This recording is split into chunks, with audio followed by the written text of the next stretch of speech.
Friends, कैसे हो?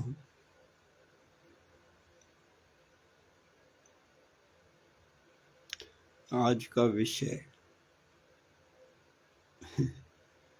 समझो कि आप पहुंच गए कहाँ? अपने सेंटर में।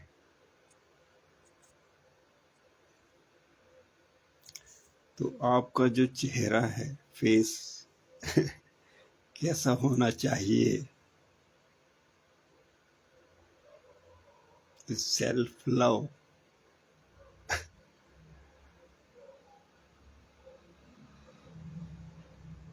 और अभी कैसा है?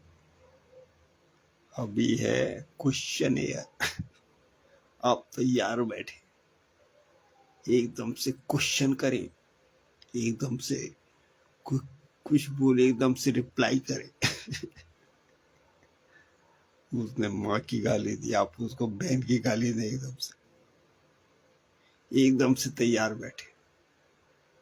ऐसा आपने चेहरा बनाया हुआ है आपका, अपना।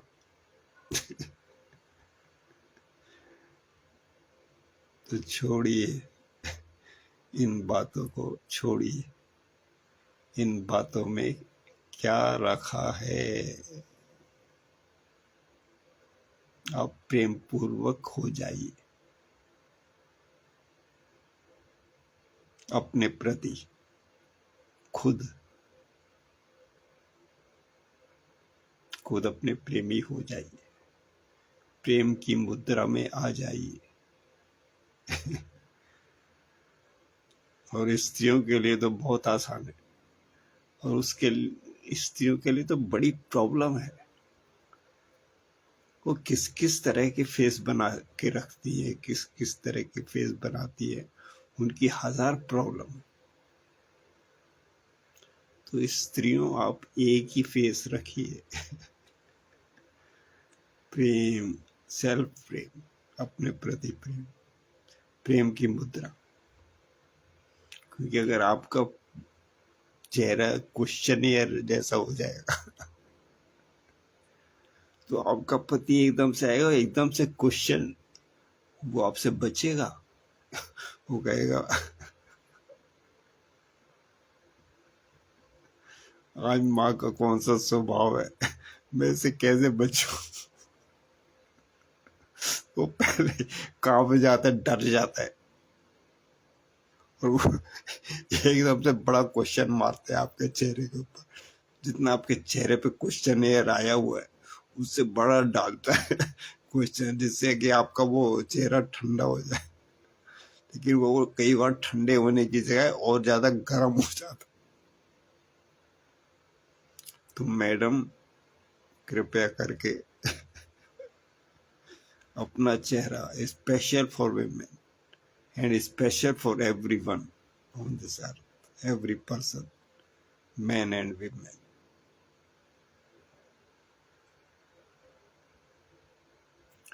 कि सेल्फ प्रेम में आ जाइए। कौन तुम्हारा दुश्मन है, कौन तुम्हारा दोस्त है, इसको छोड़ो। ये तो बात की बातें हैं। अभी तो क्योंकि आपको वहां पहुंचना है, वहीं पहुंचना है जहां सब लोग पहुंचना चाहते हैं।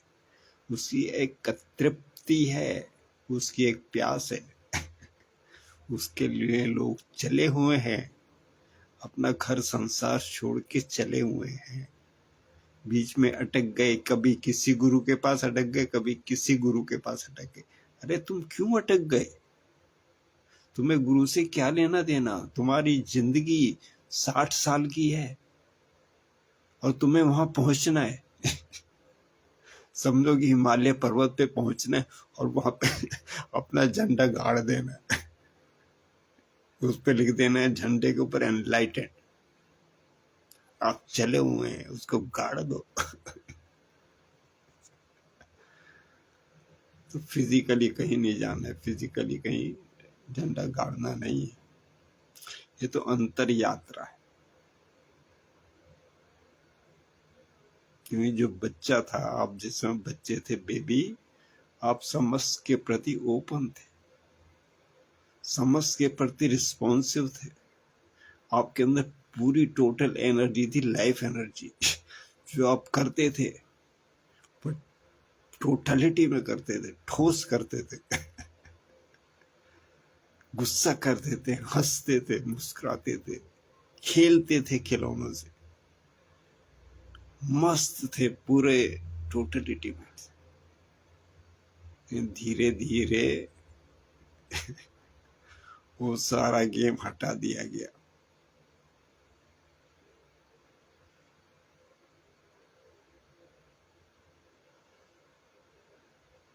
सारी चीज हटा दी गई। तो आपको दोबारा वहीं पहुंचना है, उतने संवेदनशील, रिसेप्टिव। तो मैं आपको ये नहीं कह रहा एनलाइटनमेंट कोई सिद्धि है, ये सिद्धि नहीं है। मेरे बंधु, आपने कोई चीज सिद्ध नहीं करनी है, और आपको ऐसा भी नहीं होना कि आपने कोई बहुत बड़ी एनर्जी आपके अंदर उतरी, आपने लोगों को प्रभावित किया उस एनर्जी से, ऐसा भी नहीं है। एनलाइटनमेंट सिर्फ यही है कि आप पहले जैसे उस बच्चे की तरह हो गए। वो बहुत संवेदनशील था, वो मुस्कुराता था, दुनिया मुस्कुराती थी। मतलब किसी बच्चे को मुस्कुराता वो देख के कौन नहीं मुस्कुराता। वो बहुत इनोसेंट होता है, सबके प्रति हंसना शुरू कर देता है, सब उसे प्रेम देना शुरू कर देता है।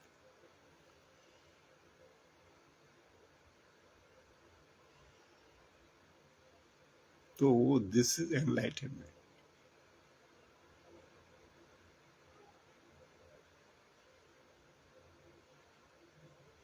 तो आप गलत फहमी में मत रहना, इसलिए मैं आपको बार बार रिमाइंड करता हूँ, दिस इज एनलाइटनमेंट। इसमें जब आप बोलेंगे आपको सुकून होगा, जब आप बोलेंगे आपको आनंद होगा। कितने उसके ऊपर कोई चिंता होती है? बच्चे के ऊपर कोई चिंता नहीं होती।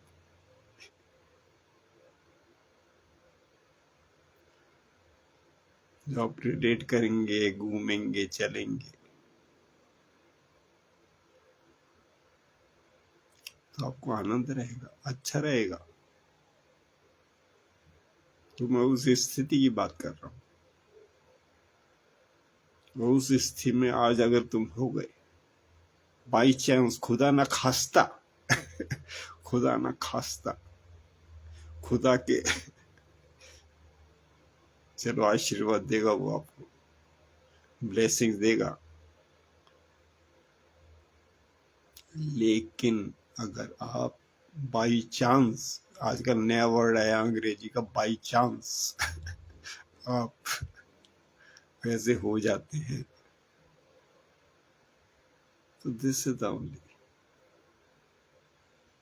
तो आपको बहुत अच्छा लगेगा, बड़ी उम्र में आप वैसे हो जाएंगे,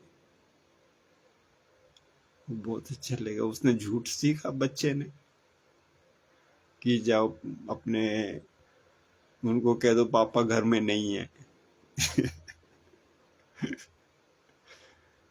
तो उसने झूठ सीखा? नहीं सीखा, बहुत छोटा है, अबोध है वो तो।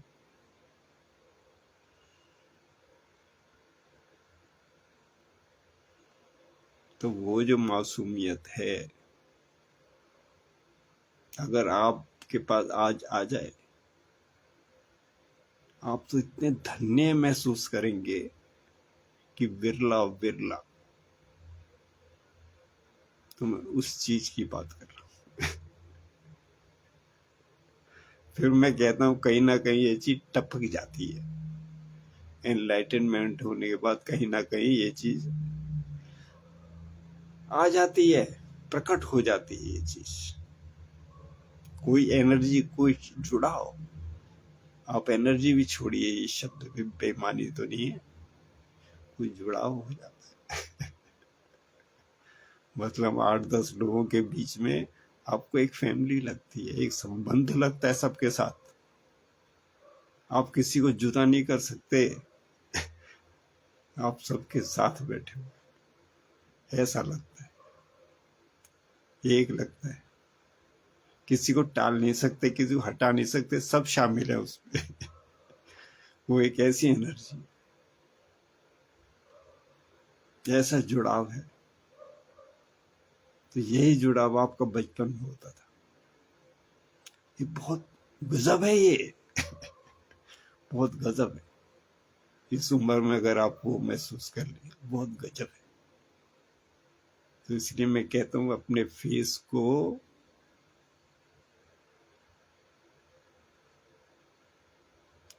अपने प्रति प्रेम में रखिए, प्रेमी हो जाइए, अपने प्रति प्रेमी हो जाइए, प्रेम की भावना। प्रेम में बैठिए, प्रेम में उठिए, प्रेम में चलिए, प्रेम में रहिए उसी में। दुनिया को छोड़ो, दूसरे को छोड़ो, आप उस प्रेम में रहिए।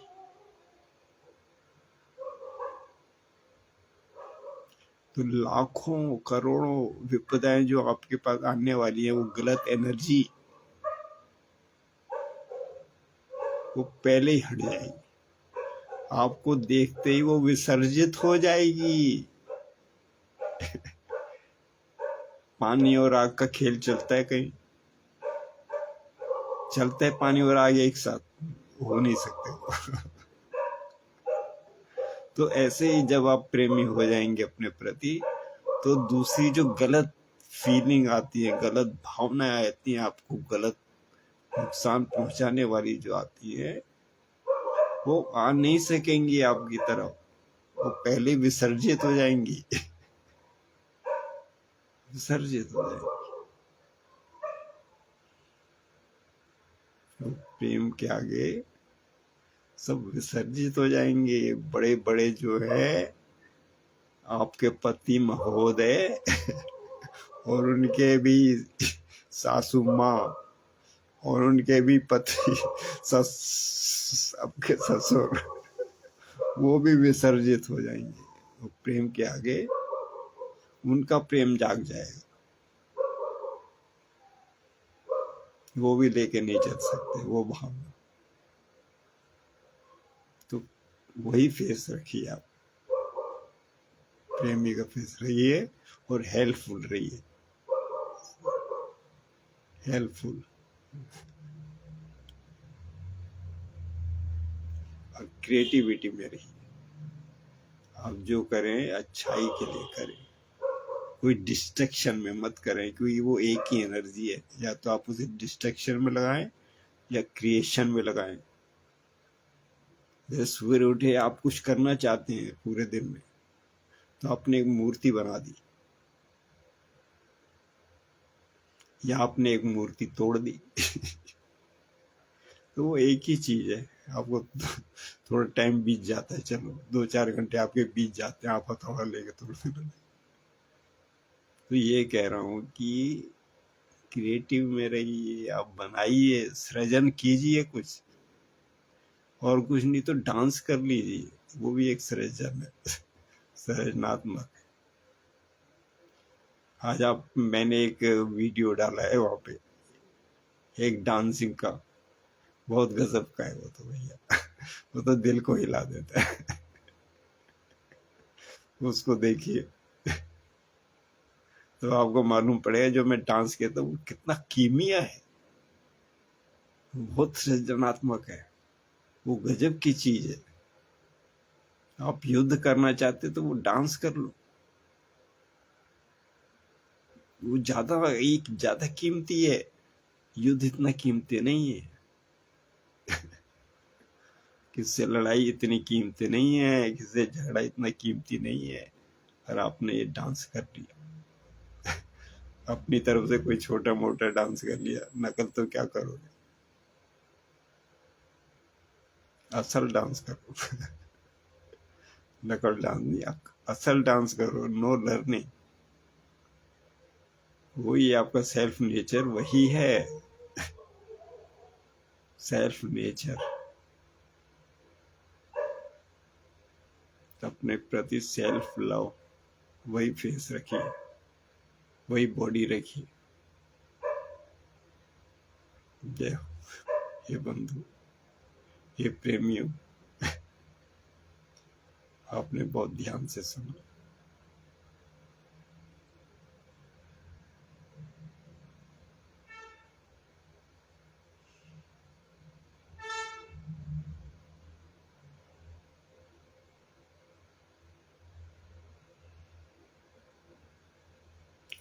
हरे राम हरे राम राम राम हरे हरे, हरे कृष्ण हरे कृष्ण। हे प्रभु,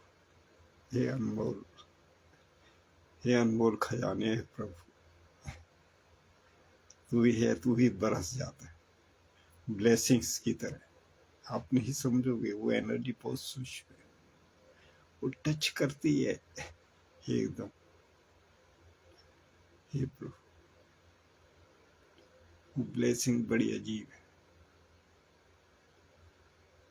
वो परमात्मा की है। मेरा गुरु वही है जो मौसम को चलाता है, जो हवा को चलाता है, जो बारिश को चलाता है, वही है मेरा गुरु।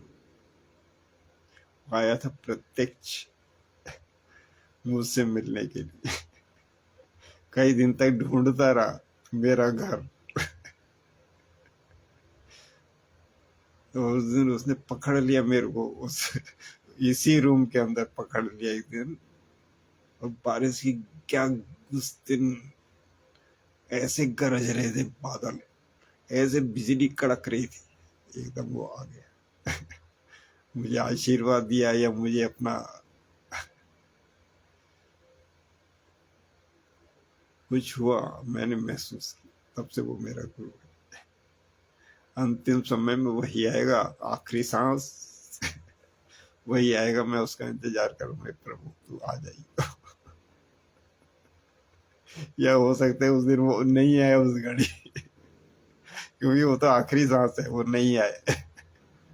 तो उसी के हाथ में है ये वायु, उसी के हाथ में, वो मौसम उसी के हाथ में है, वो सेकंड टू सेकंड चलाता है, उसको मालूम है कौन से सेकंड। तो 60 साल का जीवन है ये, तो किसी धोखे में मत रहना। हाँ, तो अपने माँ बाप के धोखे में रहना, अपने भाई बहनों के धोखे में रहना, अपने कुटुंब के धोखे में मत रहना, अपने दोस्तों के, समाज के, पॉलिटिकल पार्टी के, बिजनेस, ये जो गलत धंधे हैं, ये जो सही धंधे हैं,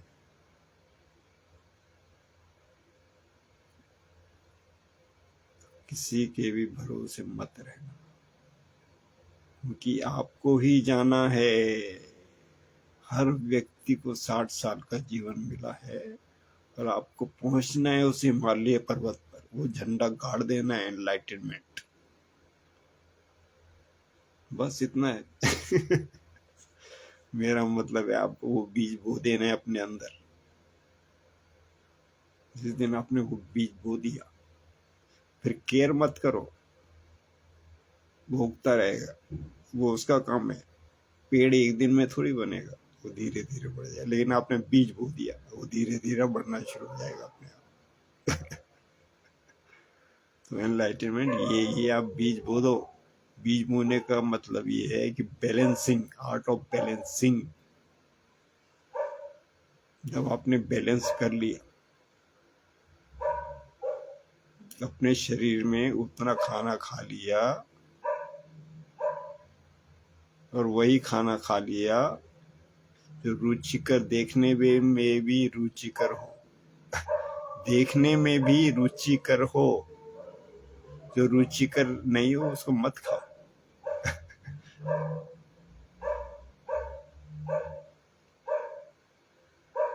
तो वही खाना खाओ, उतना ही खाओ कि सवेरे तुम्हारी टट्टी निकल जाए, वरना फ्रेश चलता रहे धंधा जो है। वही खाओ पियो, बॉडी के लिए जो उपयोगी हो। एक बूंद भी ऐसी चीज मत लो जिससे वो बॉडी को विनाश करे। बॉडी बहुत सूक्ष्म है, यही तुम्हें परमात्मा तक ले जाएगी, वहां तक ले जाएगी, उस परमात्मा तक। ये शरीर, मानव का शरीर तुम्हें ले जाएगा। मुझे तो लगता नहीं जानवरों का शरीर या पक्षियों का शरीर तुम्हें वहां तक ले जाए लेकिन ये तुम्हें लेके जाएगा, मानव का शरीर। इसे संभाल के रखो। ज्यों की ध्यों तर दीनी चदरिया। जिस समय आपकी मौत आए तो इस शरीर को पूरा का पूरा वहीं समर्पित कर दो। सारे अंगों को वही रखो, कहीं उससे चेंज करो। किसी से कुछ, किसी बॉडी कुछ लगाओ, किसी बॉडी कुछ लगाओ, तो वही रखो। इसका यही मतलब है, अपने को स्वस्थ रखो। स्वस्थ रखो। और दूसरा श्रम, श्रम करो, अति श्रम मत करो। इतने थक जाओ कि राम का नाम ले नहीं पाओ। और बीच में थोड़ा रेस्ट कर लो। 8 घंटे की ड्यूटी में 10-15 मिनट आप लेट जाइए लंच के टाइम, रिलैक्स कर लीजिए। क्योंकि वो 10-15 मिनट रिलैक्स ऐसे होते हैं जैसे योग तंत्र की नींद होती है, योग निंद्रा। वो ऐसे होते हैं, वो इतना बैलेंस कर देंगे आपकी बॉडी को कि फिर से आप ऐसे लेंगे जैसे उठ के आदमी की एनर्जी खिली खिली होती है। वैसे सब चीजों का बैलेंस करो। तो ये है कि आपने वो बीज बो दिया, प्रभु को याद करो। वो सब चीजों को धीरे धीरे आप बैलेंस करना सीख जाएंगे। मेरे लेक्चर सुनते रहिए, इसलिए मेरे को ज्यादा बोलना पड़ता है कि कहीं कोई नया हो उसको मैं सारी चीज बता दूं, लेकिन संभव नहीं है।